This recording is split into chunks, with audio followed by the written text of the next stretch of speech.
शेतकरी म्हटला की तो कधी स्वतःसाठी जगत नाही किंवा स्वतःसाठी पिकवत नाही. कारण कसं आहे, शेतकरी हा अन्नदाता आहे आणि या अन्नदात्याच्या जीवावरती अख्खं जग जगतं.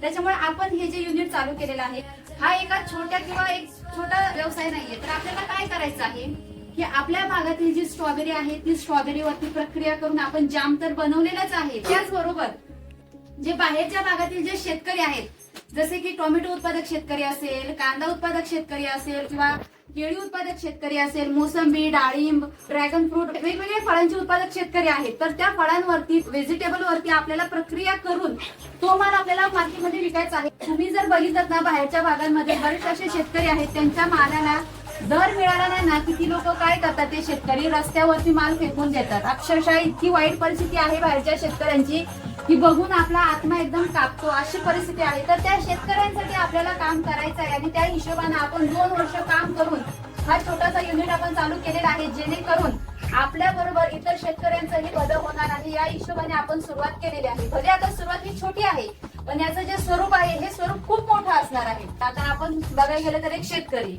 आपल्याला बिझनेसचं काही नॉलेज नव्हतं, पण आपण काय केलं की काही ना काहीतरी करायचं आहे, काही ना काहीतरी वेगळं आपल्याला घडवायचं आहे, म्हणून आपण या क्षेत्रात उतरलो. प्रत्येक बारीक सारी गोष्टीचा आपण अभ्यास केला. जसं की बॉक्स साठी आपण खूप ठिकाणी फिरलो, खूप ठिकाणी माहिती घेतली. त्याच्यानंतर आपल्याला ठराविक लेवलचे बॉक्स मिळाले. त्याच्यानंतर आपल्याला जाम बनवायचा आहे. मग आता जाम तो प्लास्टिकच्या बॉटलमध्ये आपण भरू शकत नाही, कारण की प्लास्टिकच्या बॉटलमध्ये गरम गरम जाम भरला तर ती बॉटल विरघळणार. मग आपल्याला काचेच्या बॉटलसाठी फिरावं लागलं. काचेच्या बॉटलसाठी आपण खूप लोकांकडे ट्राय केलं, आपल्याला हव्या त्या लेवलमध्ये बॉटल मिळाली नाही.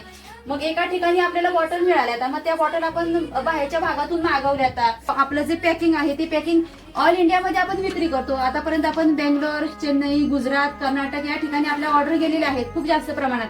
मग आता बॉटल आपल्याला बाहेरच्या भागात पाठवायची आहे. आता कुरिअरवाले काय करतात, धरतात की फेकतात, धरतात की फेकतात. त्यांना फक्त पैशांशी देणं घेणं असतं, माणसाच्या भावना, प्रोडक्ट बरोबर काय जोडलेलं आहे त्याच्याशी त्यांना काही देणं घेणं नसतं. आता ज्यावेळेला आपण आपला जाम बनवतो, जाम बनवल्यानंतर आपण बॉटलमध्ये भरतो. बॉटलमध्ये भरल्यानंतर काय होतं की आपले हात, बोट हे कुठे ना कुठेतरी थोडेफार खराब होतात.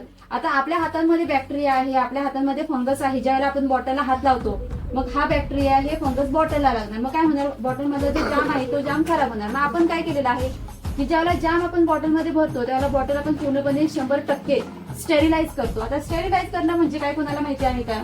बॉटल ही गरम पाण्यामध्ये उकळवायची 15 ते 20 मिनिटं, त्याला स्टेरिलाइज म्हणतात. आणि स्टेरिलाइज केल्यानंतर तुमचा हा प्रोडक्ट एकदम निर्जंतुक झाला, याला कोणताही बॅक्टेरिया किंवा फंगस राहिलेला नाहीये. आणि एकदा स्टेरिलाइज केली की बॉटल तुम्ही कुठेही ऑल इंडियामध्ये पाठवू शकता. लवकरच आपला एक जानेवारीमध्ये दुसरा प्रोडक्ट येत आहे, त्याची सुद्धा जर तुम्हाला माहिती हवी असेल तर नक्कीच आपण तुम्हाला ती माहिती देणार आहोत.